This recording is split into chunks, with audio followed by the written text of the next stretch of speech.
붙였습니다. 가령 내가 다라는 생각을 했다. 그러면은 붙인다.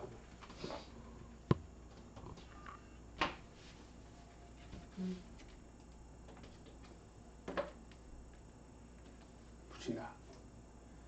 그래서 각 모둠의 1번 어린이가 쫙 붙인단 말이야.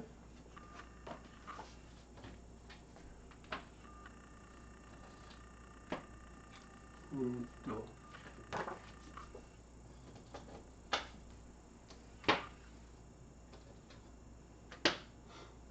이것도 마찬가지로 어린이들이 하루 종일 의자에 앉아 있으면 얼마나 피곤하겠습니까?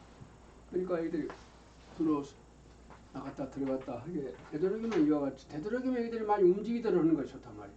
움직인데 의미 있게 움직인다 이 말이에요. 의미 없는 거 아니잖아요. 의미 있게 움직인다. 여기에 붙입니다. 여기에 붙이면은 또 1번이 다 붙였다고 해서 바로 이어서 2번이 나와서 붙인다고 그랬습니까? 아니요. 안 그러죠? 어떻게 한다고 그랬습니까? 비교사고 지금 내 생각이 B여서 그러면 B라는 생각 가지고 있는 어린이는 막 저건 다라고 했네. 또 저거는 뭐라고 했네. 여기는 C라고 했다면 막 저 친구는 C라고 했네. 주사 C지? 아 그런 점이 있네. 하고 자기 생각을 바꾼단 말이야. 보충한다고 말이야. 그래 보충한 것은 어쩌습니까? 지금 자기 생각이 노트 되어 있단 말이에요. 노트를 고쳐 쓴단 말이죠. 야, 그러한 시간을 둔다 그 말. 그다음에 그 시간을 다 준 다음에 그때게 요것을 이용한다 그 말이죠. 여기서 지금 가령 뭐 1분 동안 검토, 비교 사고. 비교 사고란 말을 선생님들은 전부 5, 6학년 다니니까 그대로 가르치면 돼. 1학년도 가르치면 돼. 가르치면 되는 거예요. 어머니란 말을 애기들이 사전 펴서 배웠습니까? 그냥 대화를 통해서 배워버렸단 말이에요. 어머니란 말이 애기들한테는 어렵습니까? 쉽습니까? 비교사고란 말이 어린이들에게 쉽습니까? 어렵습니까? 어머니란 말하고 똑같아. 이제 막 유아들한테는 비교사고란 말이나 어머니란 말은 똑같단 말이에요. 근데 비교사고란 말을 그때부터 썼으면 어머니란 말하고 똑같이 잘 알 거예요. 그래서 어렸을 때부터서 말을 많이 아는 어린이들이 이것이 발달한다. 그러니까 어렸을 때부터서 이 학력이 높은 엄마 아빠들은 대단히 고급 용어를 많이 쓴다고 말이에요. 일상 대화 때. 그러니까 어머니들이 하고 있는 일상 대화 속에 자연히 다 배운단 말이에요. 그러니까 1학년 막 들어온 애기들 말이죠. 어휘력을 조사해 보면은 제일로 적게 가진 어린이들이 600개. 이런 유치원에 다니지 아니한 어린이들만 대상으로 해서 어휘수를 조사해 본 바에 의하면은 제일로 적게 가지고 있는 어린이 600개. 그러니까 가난하고 어머니 아버지들이 그야말로 학력이 낮고 그런 애기들은 겨우 600개 정도. 전부가 생활용어. 가거라 오거라 먹으라 하는 생활용어. 어떤 사고를 할 때 필요한 고급 용어는 하나도 없어. 그런데 많이 가지고 있는 애기들은 어쩌냐면은 약 6,000개라고 합니다. 그러면 어쩌겠습니까? 엄청나죠? 그 6,000개 속에는 아까 같이 그런 고급 용어들이 많이 있단 말이에요. 여러분들은 생활용어, 기껏해야 생활용어밖에 모른단 말이에요. 그런데 여러분들은 사고를 할 때 절대로 필요한 고급 용어들을 멍땅 알고 있단 말이에요. 1학년 막 들어와서 첫날부터서 차가 생긴단 말이에요. 그러므로 1학년에서 어째 썼습니까? 모든 애기들이 잘 알아들을 수 있는 말로 수업을 해야 된단 말이에요. 그런데 그냥 자기가 평소에 쓰고 있는 말, 비교적 어려운 말을 많이 섞어가면서 해버리니까 아까 어휘력이 낮은 애기들은 학습이 성립되지 않는다 이 말이죠. 자, 지금 비교사고를 하도록 한다고 말이에요. 그래서 비교사고를 해가지고 생각이 바꿔진 사람은 노트에 놔둔다. 그 다음에 또 이제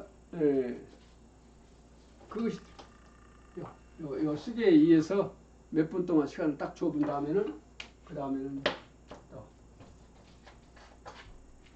그 다음에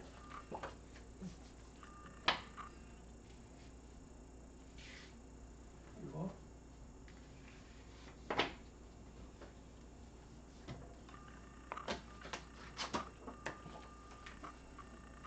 그 다음에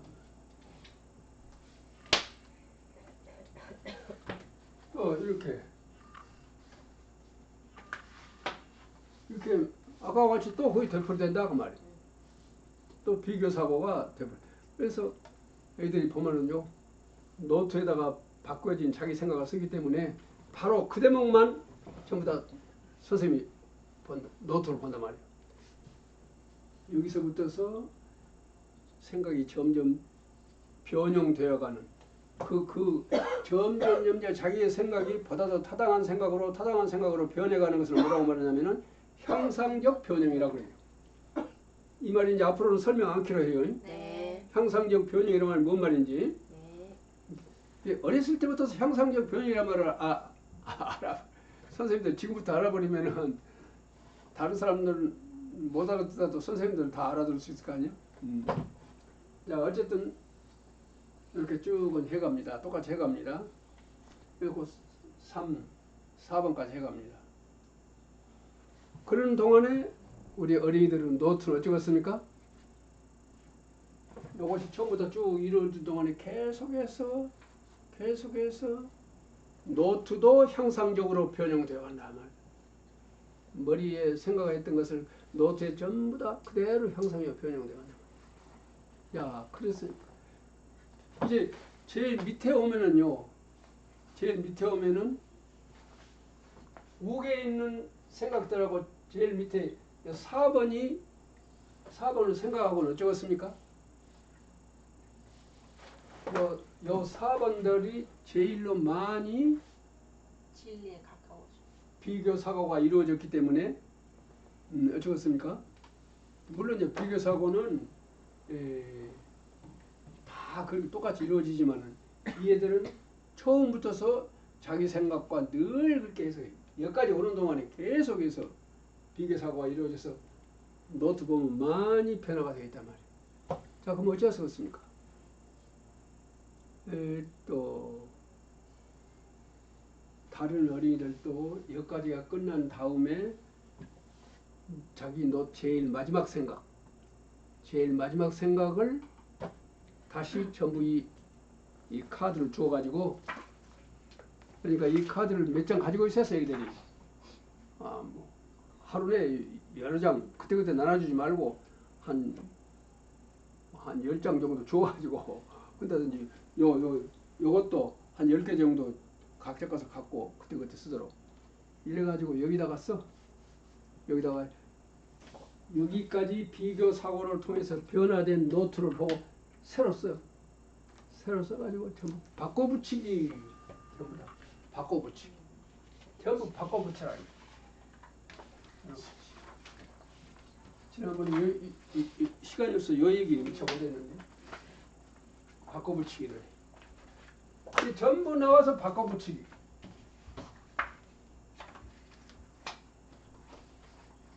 그래서 이해가 가십니까? 네. 그렇게 했었습니까? 네. 바꿔붙이가 됐습니다 이제. 그러면 어쩌겠어요? 바꿔붙여놓고 보면 어쩌겠습니까? 처음에 여기 붙어있는 놈하고 바꿔붙이기 한 다음에 하고 많이 다르겠죠? 어떻게 많이 다르겠습니까? 점점 옳은 생각으로, 보다도 옳은 생각으로 변해 있을 것입니다. 그러니까 거의 해보면요 완전히 거의 똑같아 해볼 수 있어요. 마지막으로 정리된 것을 보면 거의 똑같은 생각으로 통일되어 본다 그 말이에요. 그런데 완전히 통일되기라는 건 상당히 어렵지만은 많이 아까 처음에 생각하고는 많이 달라져 본다 이 말이죠. 그렇게 해서 이제 다음에는 어찌 했겠습니까? 다음에 여기 다 붙었습니다. 다음에는 어떻게 했을까요? 다음에는 자, 어린이들이 또 본 다음에 말입니다. 다음에는 자, A라는 사람 전부 나와. 그래갖고 A 다 나와서 전부 다 모아.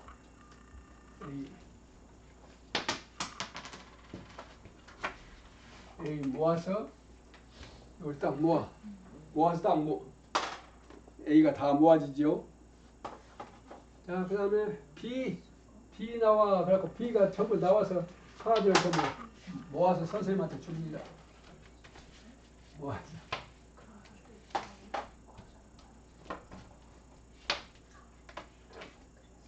자, B가 나와서, B가 나와. B.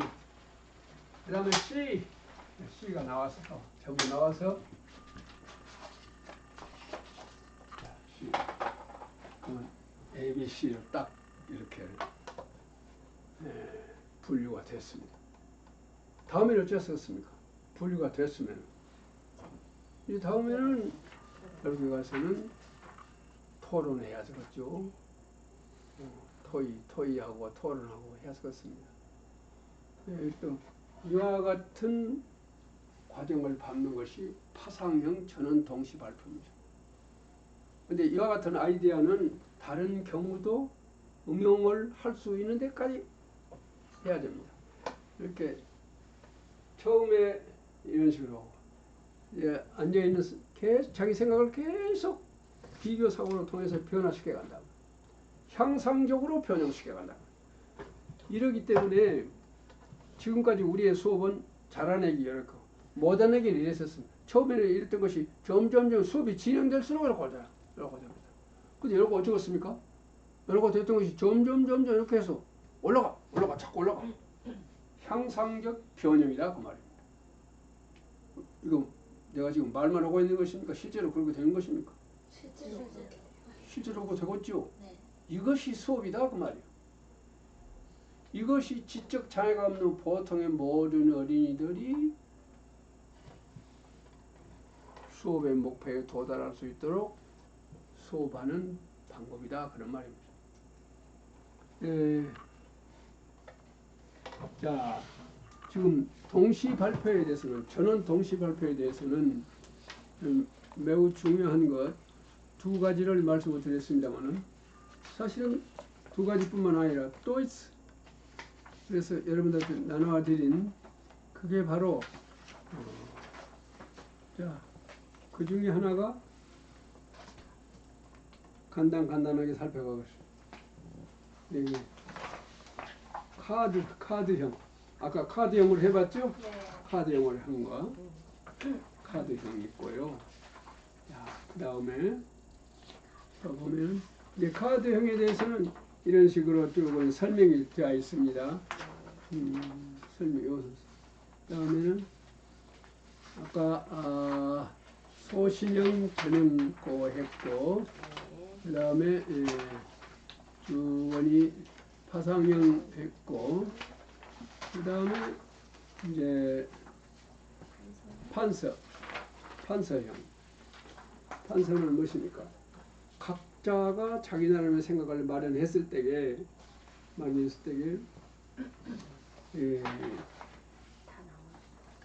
칠판을 모둠 수대로 이렇게 나누어 가지고 각 모둠은 4사람씩이니까 4칸을 이렇게 마련하겠죠. 그래서 자, 각 모둠의 1번 각자 자기 나름의 생각을 나와서 여기다 써라 이거예요. 각자가 나와서 쓴다 그 말이죠. 지금 여기는 하나, 둘, 셋, 넷, 다섯, 여섯, 일곱, 8모둠이 있는 경우를 해놨는데 요새는 뭐 그렇게 많이 안 있겠죠. 이렇게 해서 하고 요령 아시겠죠? 네. 그리고 이제 그냥 하는 것이 아니라 비교 사고는 아까와 똑같이 항상 이루어진다고 하는 거예요. 그 다음에 이것은 그룹형입니다. 그룹별로 사고. 지금까지는 개별로 각자가 사고하도록 했습니다. 그리고 각자가 사고를 해서 이웃 사람과 비교 사고를 통해서 이렇게 향상적으로 변형시켜 나갔는데 이번에는 그룹별로 하는 그룹. 그래서 그룹형 전원 동시 발표. 그래서 가령 이와 같은 전구에 대한 뭐시기라고 하면은 이렇게 해서 각 그룹 네 사람이 의논해서 여기다가 기록한다 그 말이에요. 네 사람이 의논해서 알아낸 것을 여기 와서 기록하도록 한다. 이 과정에서 전부 시간 딱 정해주고 저 시계를 이용해서 몇 분 동안 모든 별로 토의를 하고 써라. 그렇게. 그 다음에 OX형. 그러니까 또 어떤 생각을 하나 제시해 놓고 이것에 대해서 OX를 선택해서 O 아니면 X 해라. 이런 것이죠. 이런 것을 우리가 흔히 많이 하고 있는 것입니다. 그 다음에 이것은 포스트잇. 요새 그 포스트잇 있잖아요. 이것이 상당히 가능성이 많습니다. 포스트잇 잘 이용하시면은 그 다음에 선택형이라는 것은 하려면 선택지를 주어 가지고 그 중에서 선택하는 거.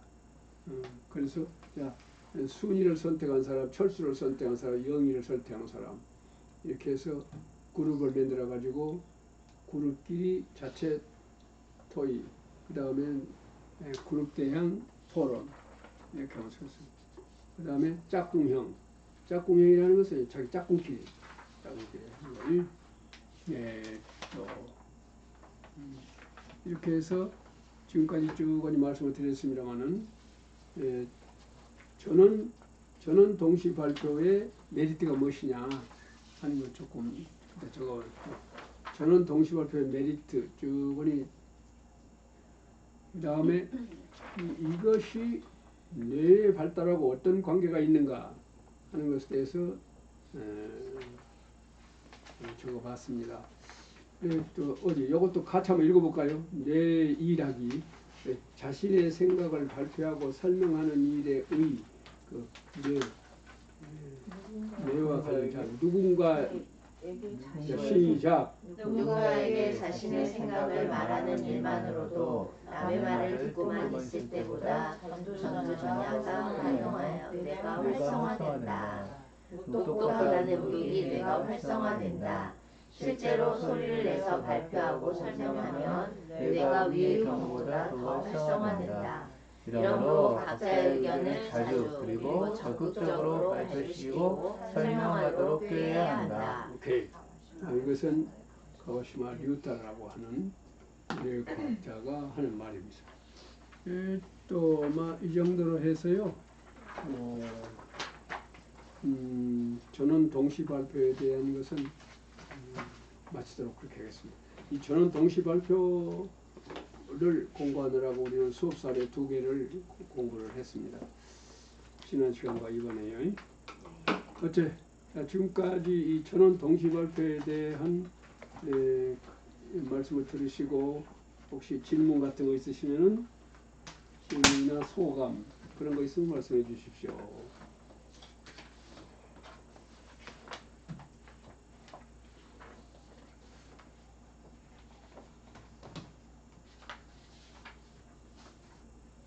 소감이 없어? 허허. 소감이 많아야 될 텐데. 그래야 학습이 제대로 됐다고 볼 수 있지. 그래서 우리는 이 전원 동시 발표가 제대로 이루어지도록 하려면요, 하지 않아야 할 일이 많이 있습니다. 그 중에 하나를 살펴보아야죠. 그 중에 하나가 바로 이것입니다. 전원 거수 지명 발표하는 것. 전원 거수 지명 발표. 늘 하고 있는 것이죠. 선생님이 발문합니다. 그러면 어린이들이 거수합니다. 그 중에 지명받습니다. 그래서 발표합니다. 이것이 되버려야 됩니다. 대단히 소수의 지적 순발력이 좋은 어린이들만 대상으로 해서 이루어지지요. 이것은 그러니까 그렇게 수업이 그렇게 이루어질 수밖에 없도록, 다시 말하면 AB 양군으로 분열될 수밖에 없도록 우리가 수업하고 있는 것입니다. 그 방법 중에 가장 전형적인 것이 이것이에요. 발문하고 조용하고 손들고 한 명이 지명받고 그래서 발표하고, 이것이 365일 계속되는 거예요. 79년 동안 이래왔다고 말이에요. 이러니까 결국은 참가하는 어린이와 출석하는 어린이, 참가자와 출석자가 딱 나눠져 본단 말이에요. 그래서 출석자라고 하는 것은 그야말로 교실의 물리적인 공간의 일부를 점유하고 그곳에 앉아있을 뿐 아무런 의미가 없어. 앉아있는 것이 얼마나 고통스럽냐 그 말이에요. 그 고통스러움을 견디면서 365일을 산다 그런 말입니다. 그래서 참으로 우리 엄마들이 그 사실을 제대로 알면요, 나는 엄마들이 가만히 안 있을 줄 압니다. 자기 얘기가 기껏해야 학교 가갖고 아침부터서 가만히 앉았다가 말이야. 그 조금 움직이면 왜 움직이냐? 뭐 지명받잖아요. 그러니까 선생님 눈치 봐가면서 움직이고 싶으면 움직이고 뭐 그렇게 하고 말이야. 이러다가 결국은 급식이나 먹고 온다고 말이야. 이 사실을 학부모들이 전부 안다면은, 그리고 지적 장애가 없는 보통의 어린이라면은 누구든지 현재의 교육과정 교과서 하에서는 제대로 학습할 수 있도록 가르칠 수 있다고 하는 사실을 부모들이 알면 말입니다. 수업이 서툴어서 우리 애기들이 저렇게 급식만 먹고 온다고 것을 알게 되면 가만히 있겠습니까? 지금 자기 애기들이 조금만 하면은 그냥 막 달라드는 어머니들인데 말이야.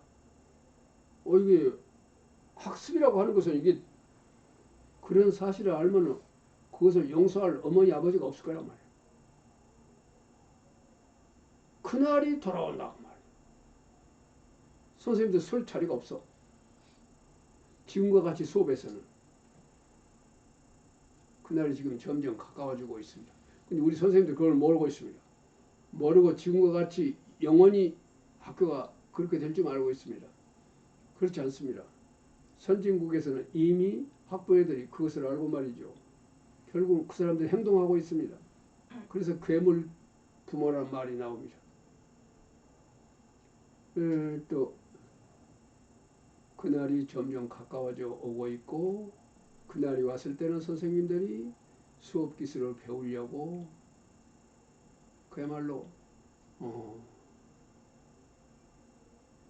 아주 열심히 수업 기술을 배우려고 할 것입니다.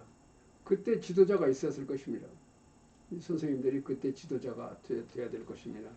그래서 오늘 이렇게 여러분들은 고통스러운 2시간을 그곳에 앉아 계시는 건 아니겠습니까? 또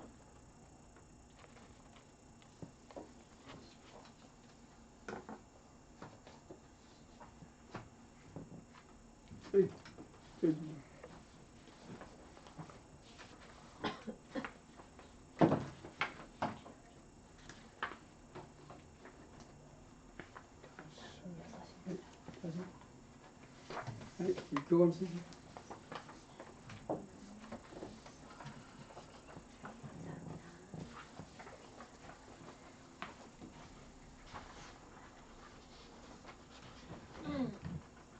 또 그 학습하는 방법을